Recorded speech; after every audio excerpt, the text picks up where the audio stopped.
Ляв с десен редувам, вървя по тесен терен. Римувам като бесен, да разсея всеки десен. Пътеките преки не пречат да бъда съвсем неспечен от грешки и пречки до днешен ден.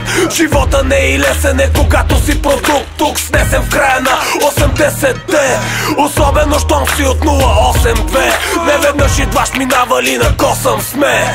Полуки си оформям като восък и в мозъка пазя най-мрак за стар батак. Да нагазя пак, да не се опазя как да се случи. Улична мъдрост си катам, брат, за всеки случай. Мълчи и слушай, изнасям ти лекция. Донесъл съм със себе си на Русе град ректора. Вещи професията, лирическа дисекция. Технически те учим как да си опазиш ректора. Сега аз давам ти урок, това не е кръжок, това е истинският ни живот. И може би си вече в шок, сърцето спира, но дефибрилатор удря ток.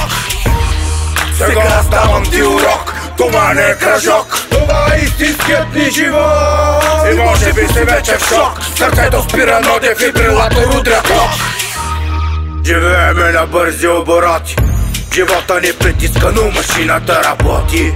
Човека е магаре, товарен натоварен, дебела кожа носи той дори да е ударен. Поуката е ясна, урокът е един, едни и същи грешки се повтарят до амин. Не вярвам на късмета, нито в този господин. Постилам си пътека, както прави Аладин. Отлитам на момента, както пушек дим. Излизам от експеримента, грозен филм. Зареждам нова лента, сменям продуцента, режисьора и диригента. Стрелям на посока, взел съм си урока, дърпам шалтера и спирам тока.